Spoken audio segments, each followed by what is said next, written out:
Bonjour à toutes, bonjour à tous. Antonin Garonne, moi je suis responsable produit de la plateforme data.gouv.fr. Et tout à l'heure, il y aura Estelle Maudet qui est tech lead sur DataGouv qui nous rejoindra. Donc aujourd'hui, on va voir comment publier des données sur DataGouv. L'idée c'est que ce soit un atelier un peu hands-on, concret et utile pour tout le monde. Je vais faire une rapide introduction de ce qu'est DataGouv et qui est sur DataGouv si jamais vous n'êtes pas au courant. Et ensuite, on va concrètement se créer un compte utilisateur, créer une organisation, on va ajouter des membres à notre organisation et ensuite on publiera des données, on va publier un jeu de données, on va modifier ce jeu de données, on va répondre aux discussions, etc. Donc DataGouv, c'est le catalogue des données françaises, c'est la plateforme interministérielle des données françaises. On y trouve des données et des API qui sont ouvertes, c'est-à-dire en open data, mais aussi en accès restreint, qui proviennent d'administrations, mais aussi de la société civile.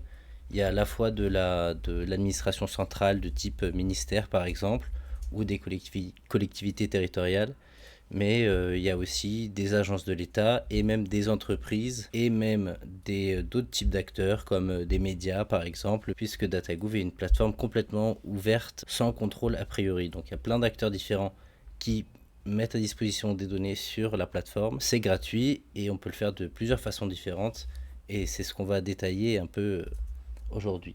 On vous a mis quelques chiffres. Aujourd'hui, c'est 70 000 jeux de données API, 370 000 fichiers et 6 000 organisations.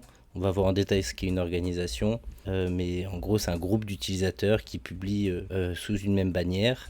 Donc ça peut être une organisation publique, mais aussi une organisation, une association par exemple. On aime bien insister sur le fait que c'est aussi une communauté, puisque sur DataGouv, on a d'un côté des données des API, et de l'autre, on a ce qu'on appelle des réutilisations, c'est-à-dire des usages des données qui sont présentées. On a plein de types d'acteurs qui réutilisent de la donnée et qui partagent leur réutilisation sur la plateforme. On vous a mis quelques exemples ici. Il y a des opérateurs de mobilité, il y a des médias, il y a des associations, il y a des startups, il y a plein. Là aussi, le public est très divers.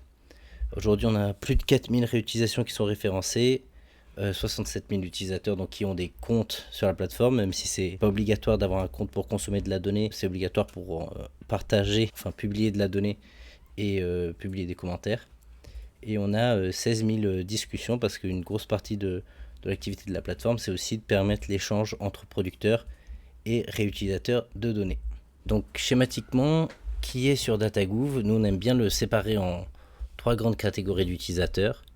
Ce qu'on appelle dans notre jargon les réutilisateurs de données qui cherchent à consommer de la donnée pour en produire un autre usage. Donc là on a mis un exemple, c'est des exemples inspirés de la vie réelle, avec un journaliste à Mediapart qui rédige un article sur la qualité de l'eau potable à proximité des centrales nucléaires. Donc il cherche des données sur DataGouv pour rédiger son article et ensuite partager une réutilisation. La deuxième catégorie d'utilisateurs, c'est ce qu'on appelle les citoyens curieux. Eux, ils cherchent plutôt à trouver rapidement une information à partir des données. Donc, ils ne veulent pas en créer un nouvel usage. Ils veulent vraiment trouver une information précise. Donc, un cas qu'on a souvent, c'est par exemple des généalogistes amateurs qui cherchent à savoir où et quand une personne de leur entourage est décédé par exemple. C'est des exemples parmi plein d'autres. Hein. Et le troisième cas, et c'est un peu celui qui va le plus nous intéresser aujourd'hui, c'est ceux des producteurs de données. Et eux, ils cherchent à publier et suivre l'activité sur leurs données. Donc là, l'exemple qu'on a pris ici, c'est un agent public de l'Office national des forêts qui veut publier le relevé de l'observation des espèces protégées de grenouilles dans la forêt de Grésines dans le Tarn. C'est juste un exemple pour montrer qu'il y a plein de types de producteurs différents. Ok, et ben on va passer à la partie pratico-pratique pour publier des données sur DataGouv. Alors la première chose à faire, c'est de créer un compte. Donc là, je suis sur la home page, je viens d'arriver, donc j'ai pas de compte. Mais pardon, je suis sur la plateforme de démo, donc c'est une réplication de DataGouv, mais qui sert à faire des tests, donc c'est demo.data.gouv.fr. Donc là, j'ai pas de compte, donc je vais aller m'enregistrer. Pour l'instant, c'est pas très impressionnant. On est sur une création de compte, et voilà. J'ai créé mon compte utilisateur, donc vous voyez que je suis connecté au nom d'Antonin-Garonne. Je vérifie. Maintenant, j'ai plusieurs choix qui s'offrent à moi. Soit je peux publier des données, des réutilisations, faire tout un tas d'actions en mon nom propre, soit je peux aller rejoindre une organisation existante. Donc là, si je vais dans organisation, je vois toutes les organisations. Imaginons que je suis fonctionnaire de l'INSEE. Je peux aller sur la page de l'organisation de l'INSEE, dans ses informations, et demander à rejoindre l'organisation pour rejoindre ses membres qui travaillent à la diffusion des données de l'INSEE sur DataGouv. Et ensuite, l'administrateur de l'organisation en question devra accepter ma demande pour pouvoir me permettre de publier au nom de l'INSEE. Et si on va se placer dans un cas où j'ai pas encore d'organisation et je vais créer une nouvelle organisation. Donc on va se placer dans un cas fictif où je suis un agent public de la ville que j'ai inventé de Montserrat-les-Bains. La première chose qu'on va me demander, c'est de vérifier que cette organisation n'existe pas. Donc apparemment, elle n'existe pas déjà sur la plateforme. Donc je vais la créer. Donc ici, je suis maintenant dans la partie de création de mon organisation. À chaque fois que vous passez dans la partie administration de DataGouv et que vous créez du contenu, vous aurez toujours une aide contextuelle qui vous aide à saisir les différents champs. Donc ici, je vais mettre le nom. Nous sommes sur la ville de Montserrat-les-Bains. On me demande un acronyme, un numéro SIRET qui est lié à l'annuaire des entreprises. Ici, bon, cette ville n'existe pas, donc je ne vais pas mettre de SIRET. Elle n'a pas de SIRET. La description, Montserrat-les-Bains, c'est une commune thermale du sud-ouest qui s'engage pour plus de transparence en partageant ses données publiques dans une démarche d'innovation et de participation citoyenne. Site web, j'en ai pas. Et logo, je vais mettre mon petit logo de la ville de Montserrat-les-Bains. Hop, je crée l'organisation. Donc c'est bon, mon organisation a été créée. Je peux maintenant publier du contenu ou inviter des membres à rejoindre mon organisation. Alors comme je ne suis pas tout seul, je vais aller gérer mon organisation. Donc maintenant, je suis dans l'espace d'administration de cette organisation, de la ville de Montserrat-les-Bains. Je vois que j'ai pas encore de jeu de données, j'ai pas encore de contenu. Je me rendre dans les membres. Donc il y a mon compte. Je vais ajouter un utilisateur. Je vais ajouter un utilisateur fictif créé par Estelle tout à l'heure. Voilà, et de Montserrat. J'ai plusieurs choix. Je peux le mettre en administrateur ou en éditeur. L'administrateur, il a tous les droits sur l'organisation. L'éditeur, il peut juste créer du contenu et en éditer. Donc je vais donner les droits d'éditeur à Edmond. Voilà, il est ajouté à mon organisation. Donc maintenant, il peut publier du contenu au nom de cette organisation. Donc maintenant, on a créé l'organisation. Pour les organisations qui sont des services publics, elles peuvent demander à être certifiées, c'est-à-dire d'avoir un badge validé à l'équipe de DataGouv. Vous pouvez nous écrire et envoyer un petit message en disant, en justifiant que vous êtes un service public et que vous le représentez bien. Donc on a ajouté des membres. Maintenant, on va passer au cœur du sujet, publier un jeu de données. Donc je clique ici, un jeu de données. Donc il y a deux types de publications. Il y a la publication classique et la publication en fonction d'un schéma de données. On va pas trop parler de schéma de données aujourd'hui parce qu'il y a pas mal d'autres webinaires qui ont été dédiés et qui sont à venir sur les schémas de données. Donc ici, on va être dans le cas le plus classique. Donc quand je commence la publication, on me demande tout un tas d'informations sur le jeu de données, ce qu'on appelle des métadonnées. Ce sont des données qui décrivent le jeu de données. La première chose qu'on me demande, c'est de choisir en quel nom je vais publier. Donc je peux publier en mon nom propre ou au nom de mon organisation. En l'occurrence, c'est ce que je veux faire. Je vais publier au nom de la ville de Montserrat-les-Bains. Et donc là, je vais aller publier un jeu de données complètement fictif qui est la fréquentation des termes de Montserrat, puisqu'il y a plein de termes à Montserrat. Donc on me demande un titre. Vous voyez, à chaque fois, vous avez une aide. Donc par exemple, si vous ne savez pas trop quoi mettre dans une description de jeu de données, on vous dit que peut être intéressant de dire la liste des fichiers mis à disposition, la description du format des fichiers, la fréquence de mise à jour, etc. Il y a plein comment les données sont collectées, etc. À chaque fois, vous avez une aide contextuelle. Donc moi, je copie-colle ma petite description, que je peux d'ailleurs mettre en forme, là, au format Markdown. Ce sont des données sur la fréquentation annuelle des termes municipaux de Montserrat-les-Bains. Je peux mettre des mots-clés, donc par exemple terme, Allez, terme, ça suffira. Je peux choisir une licence. Donc ça, c'est dans quel cas les données peuvent être utilisées. Ici, on est sur de la licence ouverte. Je vais pas tout mettre, mais voilà, la fréquence de mise à jour, elle est quotidienne. Tous les jours, je mets à jour la fréquentation des termes de mon CERAC. Et vous voyez, il y a des choses qui sont obligatoires, il y en a qui ne le sont pas. On va les passer pour l'instant. Maintenant, on passe à la deuxième étape, qui est le gros du sujet, les fichiers. Donc je peux soit mettre un lien vers un fichier distant, soit glisser et déposer. Je vais aller chercher un fichier, en l'occurrence sur mon ordinateur. La fréquentation des termes de mon CERAC, c'est un fichier CSV. Je peux ensuite ajouter davantage d'informations. Je peux choisir notamment le type du fichier, je peux le renommer.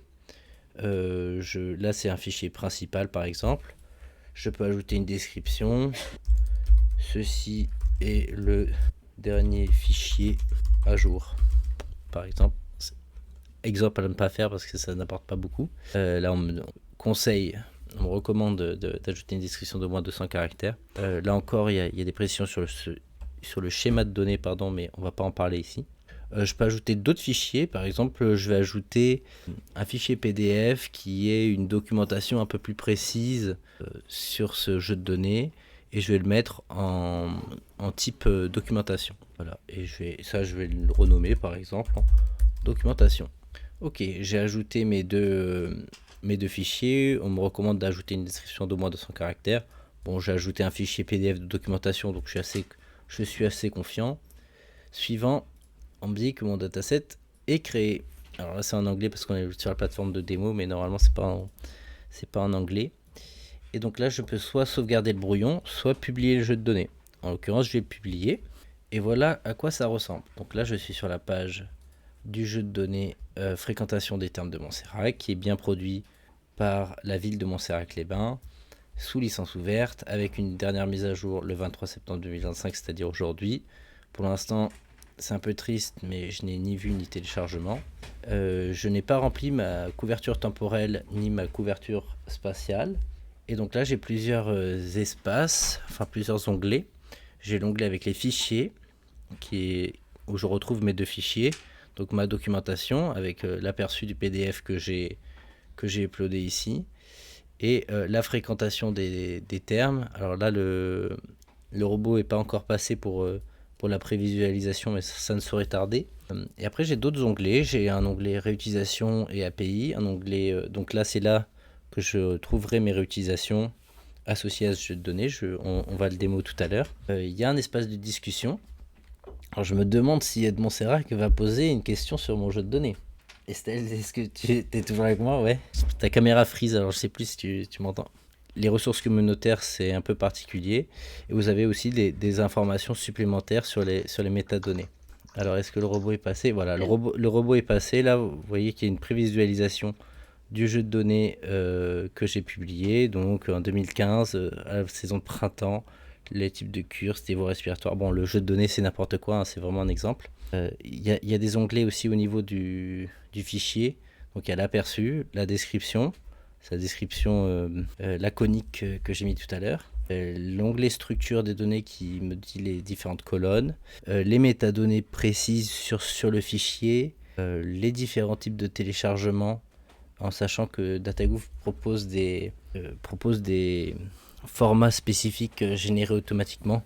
Donc en l'occurrence, par exemple, je peux le télécharger au format JSON alors que c'est un CSV que j'ai mis initialement. Et le jeu de données le ressource que j'ai mis à disposition a aussi été rendu disponible par API. Donc il y a un onglet Swagger qui me permet d'interroger cette ressource. J'ai eu un commentaire sur mon jeu de données qui me demande quelle est la dernière mise à jour. Donc Ed Montserrat me dit: je ne vois pas les données de cet été, notamment le 26 août 2025. Et là, je peux répondre, moi, soit en tant qu'individu, soit autant que ville de Montserrat, donc l'organisation. Et je dis merci pour ce retour. Je vais mettre à jour. Hop. Et je peux répondre et clôturer. Hop. Et on voyait que c'est affiché en termes de... C'est le producteur qui a répondu à la question de l'utilisateur. Bon, en l'occurrence, c'est de Montserrat qui fait partie de l'organisation, mais ça pourrait être un membre différent, quoi. Vous voyez qu'il y a des problèmes de qualité sur ma métadonnée. Donc j'ai ma couverture temporelle qui est non renseignée, ma couverture spatiale. Donc on va montrer comment on édite un jeu de données. Donc là je suis dans l'interface d'édition du jeu de données qui est la même que l'interface de création, sauf que je peux modifier un certain nombre de choses, notamment la visibilité du jeu de données. Je peux le passer en brouillon. Et là je vais mettre la granularité spatiale. Donc la granularité spatiale, c'est le découpage. Ici, on est sur une commune française.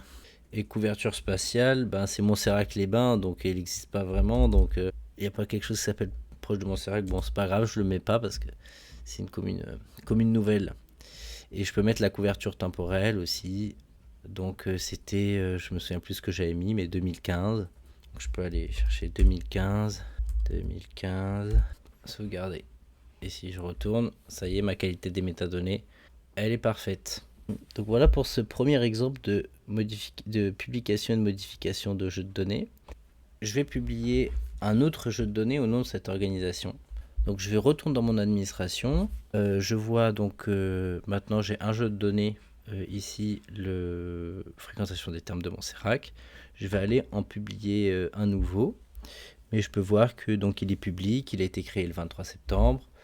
Je peux voir quelle est la dernière activité. Donc c'est Antonin Garonne qui a fait quelque chose dessus le 23 septembre. Je peux cliquer dessus pour aller voir ses métadonnées, les fichiers associés, les discussions, etc. Je vais créer donc un nouveau jeu de données, toujours sur la ville de Montserrat. Ce deuxième jeu de données va s'appeler Les fontaines publiques de Montserrat-les-Bains. Alors c'est un jeu de données qui recense les fontaines publiques de Montserrat-les-Bains. Alors là vous pouvez faire de la mise en forme sous format Markdown. Donc si par exemple je veux que ça ce soit en gras, c'est possible. Et là je peux faire un aperçu en Markdown. Si par exemple je dis ceci est un titre, c'est le jeu de données de l'année. Hop. Bon, là, je vais pas mettre d'autres informations, je mets juste la fréquence parce que c'est obligatoire. Et ça, les fontaines sont reconnues en temps réel. Montserrat-les-Bains est une ville, une nouvelle hyper moderne. Je vais aller chercher mon jeu de données, mon CSV. Et donc là, pourquoi j'ai créé un nouveau jeu de données, c'était pour vous montrer que... Alors là, j'ai pas publié, par exemple. Vous voyez, il est encore en privé, je vais le publier. C'était pour vous montrer que sur les CSV où il y a de la coordonnée géographique, on est aussi capable de fournir une carte automatiquement de prévisualisation. Alors là, bon, en plus on est sur l'interface de démo et ça met un peu de temps, c'est normal. Mais normalement, ça devrait marcher sous peu. Et j'en profite pour regarder s'il y a des questions au fur et à mesure. J'ai l'impression que les gens de l'équipe aussi répondent. Alors nos guides, ils sont un petit peu outdated parfois, parce que l'interface d'administration a beaucoup changé récemment. Donc on est en train de les mettre à jour. Donc parfois dans les guides, vous avez de la documentation qui est un peu vieillissante et qu'on est en train de mettre à jour. Je ne sais pas s'il y a des questions. Est-ce que on m'entend toujours bien? On m'entend bien? Ok. Bah, je vais retourner sur mon jeu de données, vérifier si il m'a pas encore mis la carte. On verra tout à l'heure si ça a marché. En attendant, je vais faire autre chose. Je vais publier ce qu'on appelle une réutilisation. Donc une réutilisation, c'est un exemple d'utilisation de données publiques. Ça permet de démontrer son travail, son expertise, gagner en visibilité. Donc souvent, c'est des personnes extérieures à l'administration, à l'organisation productrice des données qui publie des réutilisations sur nos données. Mais on peut aussi soi-même publier des réutilisations pour dire, nous, ville de Montserrat-les-Bains, nos données sur les termes, on l'utilise pour faire une visualisation interactive sur la fréquentation des termes. C'est une application qui s'appelle Thermovisu, le tableau de bord interactif qui permet de visualiser l'évolution de la fréquentation des termes. Je choisis un type, donc c'est plutôt de la visualisation.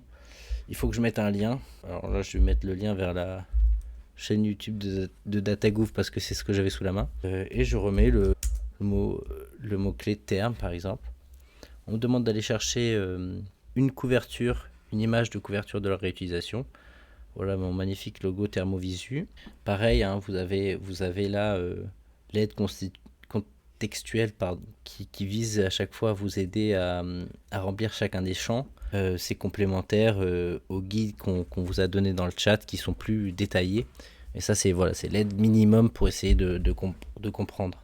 Donc je fais suivant. Alors j'ai pas choisi de thématique. Alors, fréquentation des termes. Dans quoi je le mets? Allez, je vais mettre ça dans environnement énergie, peu importe. Et là, je peux choisir le jeu de données auquel je veux l'associer. Alors, je me souviens plus du nom de mon jeu de données. C'était fréquentation. Alors, je peux aussi fréquentation des termes de Montserrat. Je peux aussi le mettre un lien. Et je peux mettre des jeux de données qui ne sont pas à moi. Hein. Je peux, bien sûr, j'ai utilisé la base d'adresse nationale aussi. Je peux l'associer à cette réutilisation. Suivant. Alors, type badge. Alors, je suis sur l'interface de démo, donc parfois il y a des bugs un peu particuliers. Bon, c'est pas grave. On va en profiter pour revenir rapidement sur ma fontaine publique de Montserrat-les-Bains. Je garde confiance. Vous voyez que là c'est la mise en page que j'ai mis tout à l'heure. Ceci est un titre. Ah. Et ici, ouais, ça a bien marché. Alors il se trouve que j'ai mis de latitude, longitude au hasard. Mais voilà, nous savons maintenant où Montserrat-les-Bains se situe, à côté de Vaquier, proche de Toulouse. Voilà, donc il a généré une carte, une prévisualisation géographique automatiquement à partir de la latitude et la longitude qui étaient présents dans mon fichier CSV. Donc pareil, je retrouve les mêmes onglets, les structures, téléchargement. Et donc téléchargement, là, DataGouv, donc moi ce que j'ai fourni c'est un format CSV, mais DataGouv génère automatiquement un fichier géographique de type PMType, un fichier géographique de type GeoJSON et un fichier au format JSON. Et pareil, on a le Swagger pour aller interroger ce jeu de données. Je vais voir si ma réutilisation... Alors je sais pas trop ce qui s'est passé sur cette réutilisation. Alors il veut pas la publier. Je ne sais pas pourquoi. Mais voilà à quoi ressemble... Donc je suis sur l'interface de démo, donc je pense que c'est spécifique à démo, mais je sais pas pourquoi.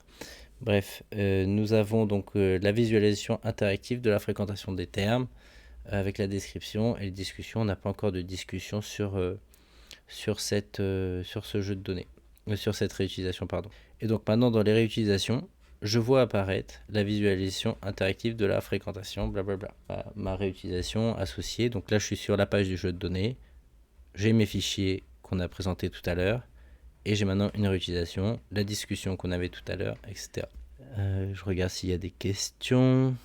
Merci Céline qui dit l'interface paraît très intuitive et facile à utiliser. C'est top. Merci beaucoup. On espère. Une autre chose que je voulais vous présenter, c'est comment on peut aller consulter les statistiques sur ces données. Donc là, je reviens sur mon DataGouv à moi parce que là, dans l'exemple, forcément, j'ai pas de statistiques vu que je viens de publier ce jeu de données. Mais si on va sur l'organisation DataGouv qui publie des données par exemple, on va aller sur... tiens, par exemple, ça, l'étude impact Open Data. C'est un jeu de données qui nous permet où on partage nos études sur les personas, etc. Donc pour répondre à la question de la personne précédemment, vous retrouverez là-dedans des papiers qu'on a rédigés sur qui utilise l'open data, comment on mesure l'impact, etc. Donc n'hésitez pas à aller jeter un œil. Donc c'est pas vraiment un jeu de données, c'est un peu de la triche. Donc je vais retourner dans mon espace d'administration. Et alors j'ai un espace statistique qui me permet de voir les statistiques de l'organisation. Donc là on est sur les jeux de données publiés sur DataGouv. Donc on a 38 jeux de données, 2 API, 6 réutilisations, 1,13 millions de visites, 102 millions de téléchargements. Et après je peux voir le détail par jeu de données. Donc par exemple on a un jeu de données de pétition de l'Assemblée nationale. On a 3000 vues, 658 téléchargements. Et si je télécharge, j'aurai l'évolution par mois. Je peux aussi télécharger le catalogue qui va me donner une vue instantanée sur mes statistiques à un moment donné. On a aussi les API qu'on n'a pas eu le temps de démo aujourd'hui et les réutilisations. Voilà pour le tour d'horizon un peu sur la publication des données sur DataGouv. Mais on n'a parlé que de la publication par upload direct. On peut aussi publier des données sous par d'autres moyens, notamment par moissonnage et par API. Et je vais passer la parole à Estelle. Merci. Du coup, moi, je vais revenir sur ouais, les méthodes de publication un peu plus automatisées que ce qu'on a vu à l'instant. Je vais en présenter deux. Donc, le premier, c'est le moissonnage. Donc, on l'a déjà évoqué, mais rapidement, qu'est-ce que c'est que le moissonnage? Le moissonnage, c'est une méthode qui va permettre de récupérer les métadonnées d'un catalogue déjà existant et d'en créer une copie sur un autre catalogue, en l'occurrence sur data.gouv.fr. Donc l'idée, c'est un peu d'essayer de faire un miroir par rapport à un catalogue que vous auriez, par exemple le catalogue local de votre collectivité, si vous voulez le référencer sur DataGouv. L'intérêt, c'est d'avoir un autre accès à ces données depuis le catalogue national, d'avoir un référencement au niveau national.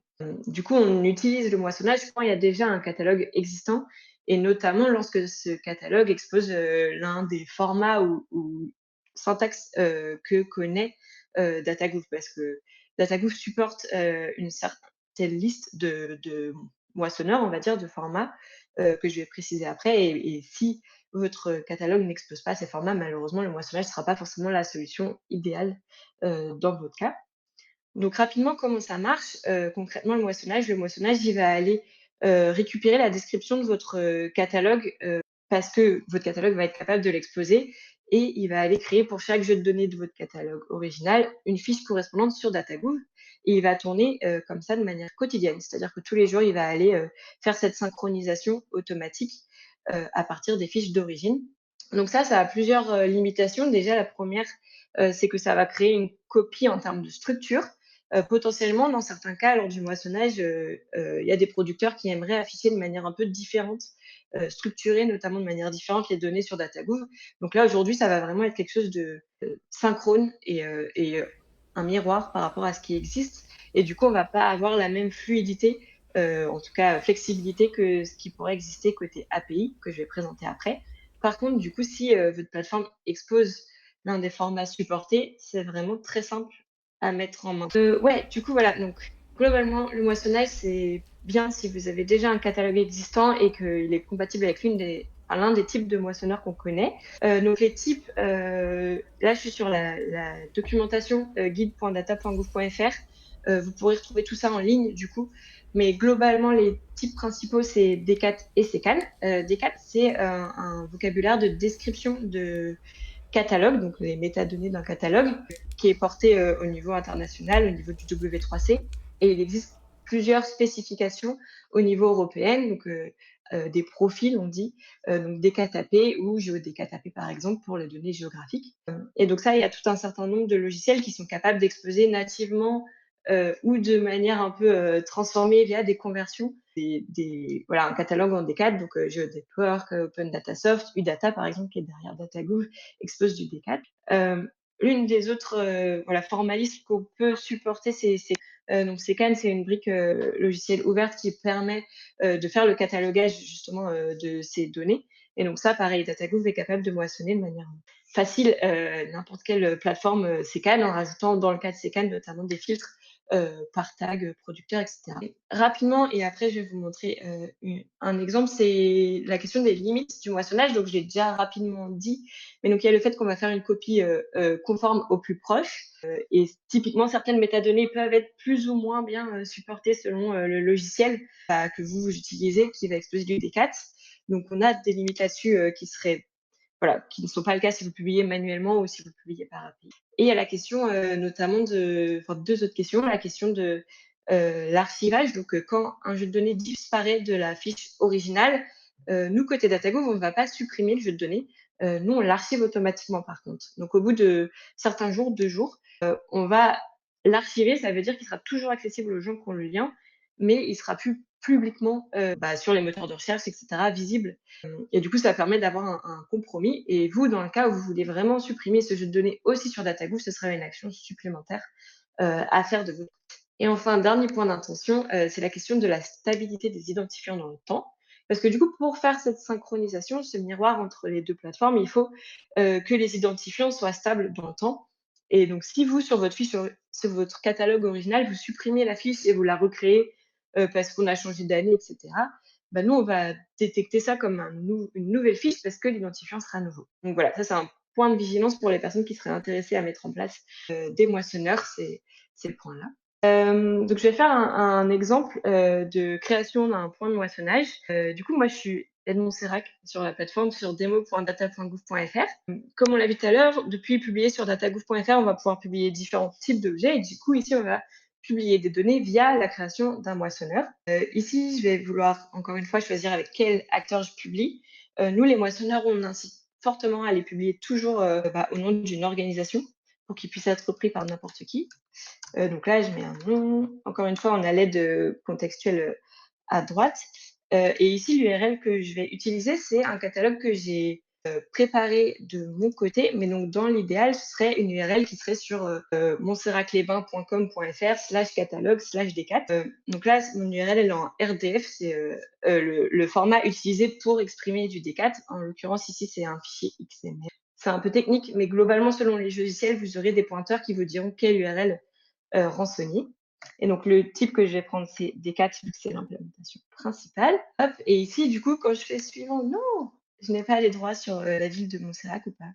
Oh non. Deuxième essai. Est-ce que Normalement, j'ai fait je t'ai en mis admin? en éditeur, c'est pour ça. Ah, est-ce que tu peux, pardon, j'avais pas vu, est-ce que tu peux me mettre admin? Tac, je reprends la main sur. C'est bien, ça fait une démo de problèmes qui peuvent arriver. Donc il faut que je te donne les droits. Je te redonne la main, Estelle. Normalement, je t'ai passé en admin. Parfait, merci. Hop, donc on recommence la manipulation. URL, type T4. Donc, prévisualisation. La prévisualisation, c'est un aperçu du résultat du moissonneur. Donc là, on a le robot de DataGouv qui est allé récupérer les informations que j'ai fournies via l'URL et qui va essayer de me dire qu'est-ce qu'il trouve dans le catalogue. En l'occurrence, il a trouvé 6 éléments. On a 5 éléments qui sont des subventions versées au club sportif découpées par année et un élément qui est lié au transport en commun à Montserrat-Clément. Et ici, en information utile, on a potentiellement des erreurs ou des warnings. Si je clique dessus, je vois qu'on a un point d'attention sur la couverture temporelle qui n'est pas correctement moissonnée. Ça m'empêche pas de poursuivre, ça va quand même être fonctionnel. Donc là, si je fais suivant, je vais pouvoir, ça va créer le moissonneur, mais du coup, il est en attente de validation. Et donc là, il faut aller contacter. Donc, par ce lien-là, ça va m'envoyer directement sur le support de DataGouv, mais il faut contacter l'équipe d'administration pour qu'on valide ce moissonneur. Tant qu'il n'est pas validé, les jeux de données ne seront pas encore créés sur la plateforme. Et ici, bien sûr, j'ai toujours accès à la configuration de mon moissonneur. Si j'ai besoin de modifier l'URL, de refaire des tests, je peux toujours prévisualiser, etc. Donc voilà un exemple de création de moissonneur. Du coup, ça, c'était l'une des méthodes de mise à disposition de matière, mise à disposition de manière automatique de votre catalogue sur DataGouv. Une autre approche, du coup, c'est l'utilisation de l'API de data.gouv.fr. Donc, la différence principale par rapport entre moissonnage et API, c'est que dans le cadre du moissonnage, vous avez un catalogue existant et c'est DataGouv qui va aller récupérer les métadonnées de manière quotidienne en créant un miroir.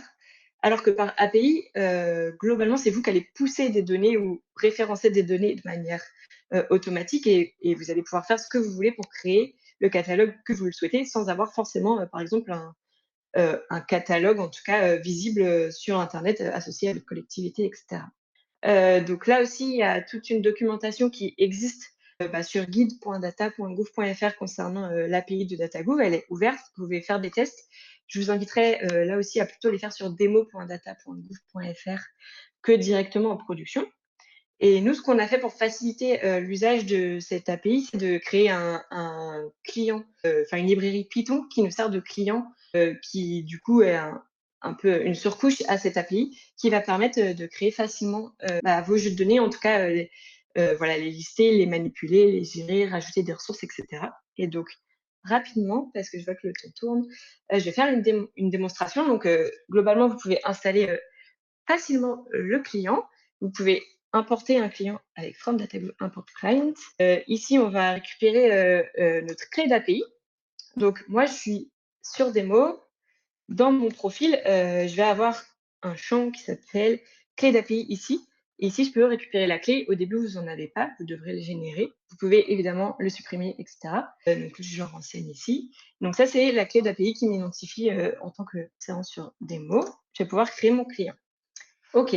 Ce que je vais faire au début, c'est récupérer l'organisation avec laquelle je vais vouloir publier, parce que je ne veux pas publier en mon nom. Moi, ce qui m'intéresse, c'est de publier dans le nom de Montserrat-Clébin. Donc, pour trouver l'identifiant de votre organisation, dans l'onglet Informations, vous avez ici des informations techniques avec un identifiant hop, que je peux copier et que je vais renseigner ici. Donc, normalement, à partir de ça, je vais pouvoir récupérer toutes les informations de mon organisation à laquelle je me suis, enfin, que j'ai mentionné en tout cas. Donc, c'est bien la ville de Montserrat-les-Bains. Et à partir de cette organisation, donc vous verrez dans la documentation du Data Group Client, si vous voulez utiliser, il y a plein d'exemples qui sont donnés. Mais ici, c'est comme ça que je fais. À partir de mon organisation, je vais pouvoir créer automatiquement un jeu de données. Donc, les informations que je vais renseigner, elles ressemblent à ce qu'on avait, à ce qu'a fait Antonin manuellement tout à l'heure. On a le titre, la description, etc. Donc ça, c'est un exemple de métadonnées déjà renseignées avec les statistiques de prêt en bibliothèque, une description, des tags associés, une fréquence de mise à jour qui est hebdomadaire, la licence, la LEV2, donc licence ouverte version 2. Une couverture spatiale, moi j'ai pris une commune dont le nom ressemblait un peu de loin à Montserrat. Une couverture temporelle. Donc voilà, si je lance ici, on va avoir du coup un nouveau jeu de données qui a été créé. Il n'y a pas l'air d'avoir d'erreur. Et si je vais voir l'URL, normalement, on va avoir il y a un jeu de données qui vient d'être créé par API. Donc c'était quand même assez rapide à faire. Si vous êtes à l'aise en Python, ça peut aller vite. Donc là, statistique de prêt en bibliothèque de Montserrat-les-Bains en 2025. On voit qu'on n'a pas de fichier associé et c'est souvent ça qu'on va vouloir automatiser. En réalité, la création d'un dataset, potentiellement, vous en avez un nombre un peu restreint, mais peut-être que ce qui est important chez vous, c'est de mettre à jour de manière régulière les ressources, en rajouter des nouvelles, etc. Donc, on l'a déjà dit, mais il y a deux types de ressources. Il y a les ressources statiques, celles qui vont être uploadées, téléversées sur data.gouv.fr, et les ressources distantes, ça va être quand on va renseigner une URL qui est quelque part d'autre sur Internet. Donc, si je vais créer une ressource statique, j'ai un fichier statique.csv dans le même dossier qui est prêt à être téléversé. Donc là, ça m'a créé normalement une ressource statique. Il faut que je change d'onglet et que je revienne. Oui, on a un statistique de prêt en format CSV qui vient d'arriver. Et donc là, si je relance cette commande, je vais recréer de nouveau une nouvelle ressource. Je vais rajouter une ressource distante. Donc là, on est dans l'exemple où Montserrat-les-Bains, il a son propre site et il a une partie bibliothèque avec ses statistiques déjà formatées en JSON. Et donc, je peux juste pointer vers ces ressources-là. Et donc là, pareil, on va avoir un nouveau fichier qui apparaît exactement. Et du coup, là, le lien vers l'URL, ce sera bien l'URL de Montserrat-les-Bains, donc non fonctionnel. Mais voilà, ça a le mérite du coup de renseigner qu'une seule fois cette URL-là. Et donc, l'un des besoins qu'on va souvent avoir lorsqu'on fait de la manipulation, ça va être d'écraser et de remplacer des ressources déjà existantes. En l'occurrence, on va imaginer qu'il y avait une erreur sur ce format, sur ce fichier CSV, ou alors il y a une nouvelle version à publier, etc. Du coup, je vais récupérer ma statique ressource que j'ai créée ici, c'est la même variable, et je vais juste faire un update en lui disant, maintenant, pousse-moi statistique corrigée CSV, et du coup, précise dans le titre version corrigée. Il me dit réponse 200, ça a l'air OK. Et du coup, si je réactualise ici, normalement, on a le fichier en format CSV, version corrigée. Il est déjà explorable ici grâce aux fonctionnalités d'analyse dont on ne va pas forcément parler. Mais voilà, donc ça, c'est vraiment des exemples de ce qu'on peut faire avec l'API, en particulier avec ce client. Et vous voyez que c'est quand même assez simple de manipuler et potentiellement de créer un script à partir de ça pour mettre à jour de manière régulière l'entièreté de votre ressource, des ressources que vous voulez publier sur data.gouv. Merci Estelle et merci à toutes et tous. Merci à Tana et à Clarisse qui répondaient dans le chat aussi. Très bonne journée. Très bonne journée, merci.